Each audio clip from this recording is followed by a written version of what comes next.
All right, so we did the first part of our example 2 on thrown objects, and so I want to point out to you now in our notes, we have the concept of max height. Some of your problems that you're going to be going through, it's going to ask you, well, how high is the object's max height, the highest it goes? Well, what we can assume right here is that when it reaches its max height, we can say at that point, the final velocity is 0. For example, let's say we have a person right here,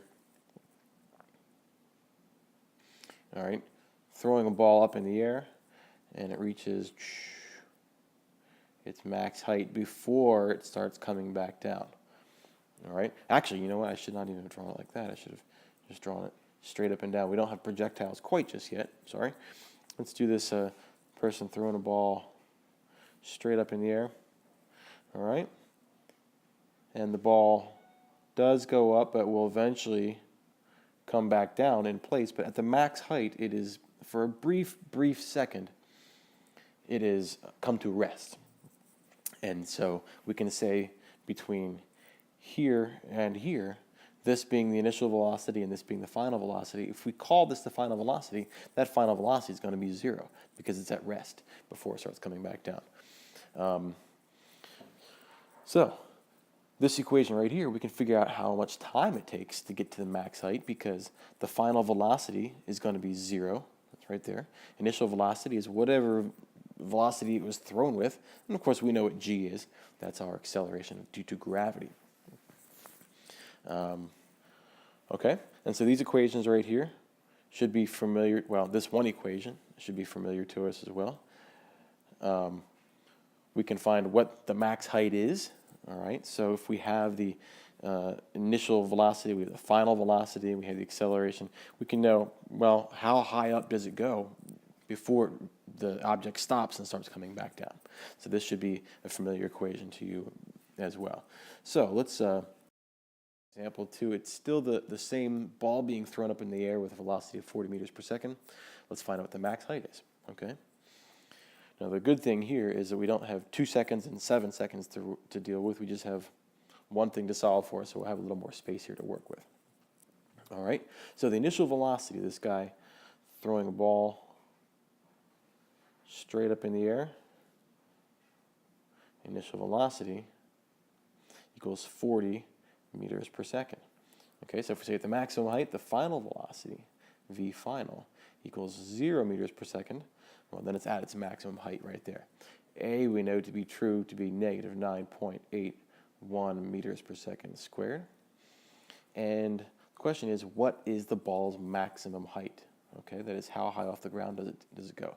Again, we're not told that the person is throwing it from a few feet off the ground. We kind of have to assume that instead of standing upward, they're just kind of, I guess, laying on the ground like this, throwing a ball up in the air. All right, but we're assuming they're throwing it from ground level. So this is really going to be, this height right here is really going to be, it's going to be our final position. All right, so that's, oh, that's green, that's not red, equals our final position. But it's also kind of going to be our change in position as well, because since we're assuming it's throwing it from ground level being right here. All right, so that's what we're trying to solve for. Delta y equals what? Well, we have an equation for that. We have our final velocity squared equals initial velocity squared plus 2 times our acceleration times delta y. All right, in this case, our acceleration is going to be gravity. But let's rearrange all this to solve for our delta y. So if we do our algebra right, we're going to have v final squared. That's a terrible v final squared right there. V final squared minus v initial squared divided by 2 times our acceleration is going to be delta y. All right, our change in y, our height off the ground that it achieves. All right, well, v final squared is going to be 0. All right, 0 minus v initial squared, so that's 40 meters per second squared, all right, divided by 2 times negative 9.81 because that's our acceleration in meters per second per second. All right, so 0 minus 40 squared. I'm going to put my, you might want to be careful to put your parentheses in here. All right, so I got negative 1600. So divided by the quantity 2 times negative 9.81. To me, I get 81.5 meters off the ground. That's how high it gets before it reaches that zero velocity of the maximum height right there. Okay? So the second part of the question is, how long does it take? How long does it take to get to that maximum height? So delta t, or just t. That's what we want to find as well. All right, so I'm going to start by writing down the things that we know from the previous problem, and if we have to, we can use the answer that we solved, but let's see if we can get away without doing that. All right, initial velocity is still 40 meters per second. Our final velocity we're going to set to be 0 meters per second because that's true at the max height. Our acceleration is still going to be negative 9.81 meters per second squared. And I think we have a nice tidy equation that we can solve for t for that one. It's this one. V final equals V initial plus acceleration times time. Let's just rearrange that to solve for t. And that means that time is going to be equal V final minus V initial over acceleration. All right. V final being 0, of course. Our initial velocity being 40 meters per second. Now that I have the luxury of all this extra space, I'll actually write my units in. And our acceleration is going to be negative 9.81 meters per second squared. All right, negative on top, negative on bottom. That's good because our time can never be negative, so those negatives cancel out and we're going to get a positive time. All right, so 40 divided by 9.81. It's the same thing as negative 40 divided by negative 9.81. So I get 4.1 seconds. I rounded that up to 4.1. 4.1 seconds, that's the time that it takes to get to maximum height, right? Easy. We just need to set the maximum height velocity to be 0, and then we might say the final velocity at that height, and then everything else will fall into place. All right? And I think I have one more example 2. Oh, yeah, we can do the other example 2 right here in this amount of time. Okay, so this is the last part of our example 2, and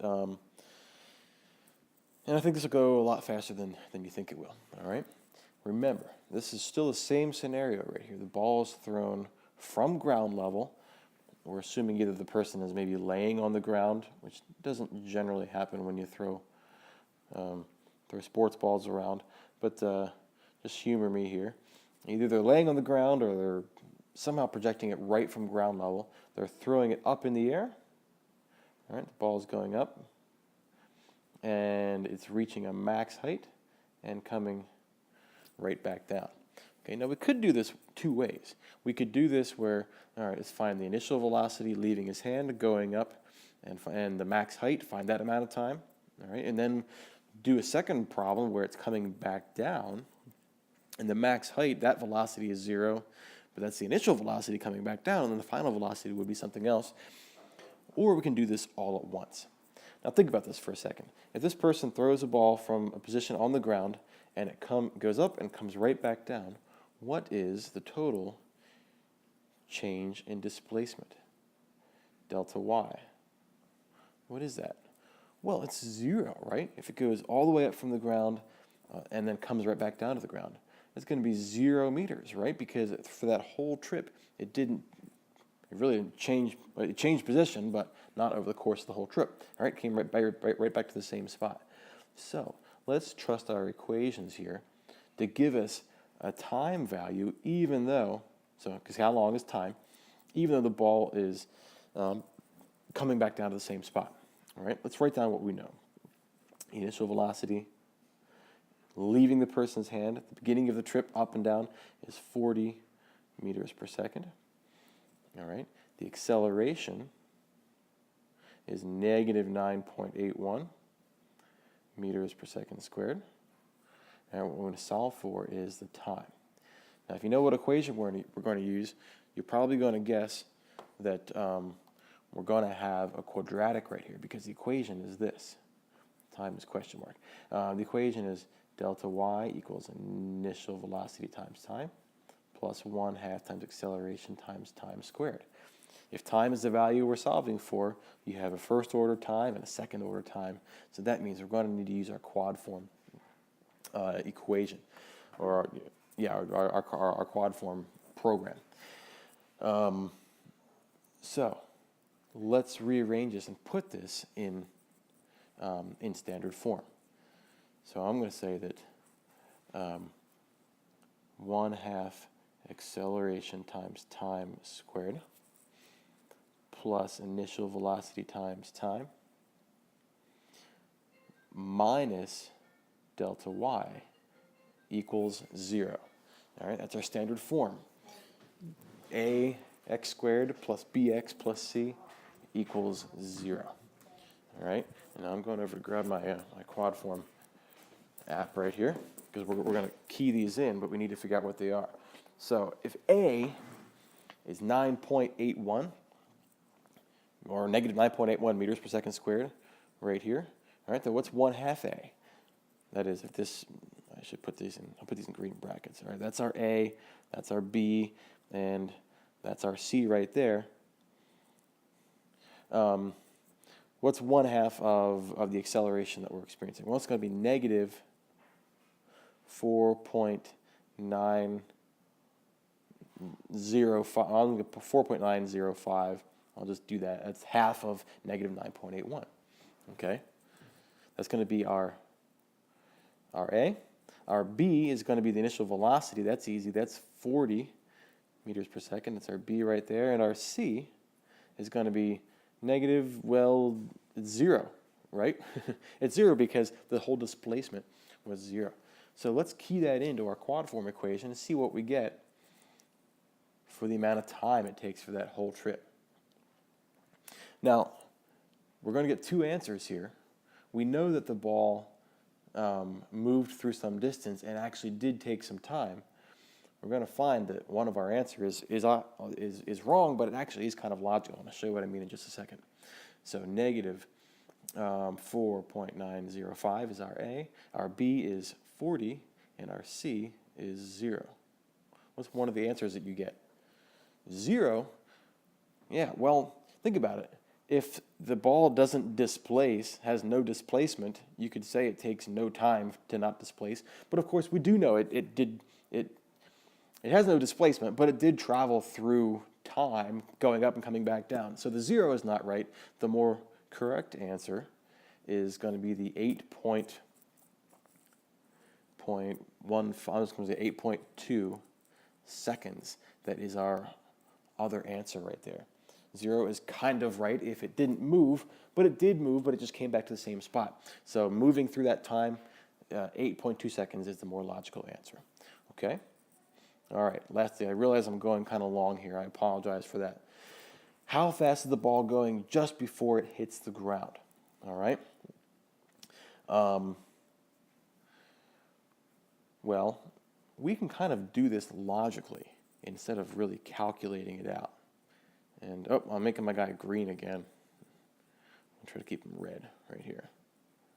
All right? So laying on the ground, throwing a ball straight up in the air, goes up, and then comes back down. Remember, the same acceleration that slows the ball to a stop, going from 40 meters per second here to 0 meters per second on the way up, that same acceleration of gravity is the same acceleration that speeds it up from 0 meters per second to some other velocity, v final, we'll see, v final g, v final at the ground, to some velocity when it gets back down, all right? What does it make sense that that should be? Does it not make sense that it should be the exact same magnitude that when it left his hand right here? Yeah, it should be. It's the same distance up as down. It's the same time up as down. And so the same initial velocity going up should be the same, well, almost the same velocity coming back down. What's the only difference right here? Remember how velocity is a vector? Well, just before it hits the ground, just before it comes back down, it's going the same speed but the different direction, so that final velocity when it hits the ground is going to simply be negative 40 meters per second. Now remember, we're ignoring air resistance and all that business, but the point here is that if an object leaves a certain point and reaches maximum height and comes back down to the exact same point it left from, it's going to have the same magnitude of its velocity.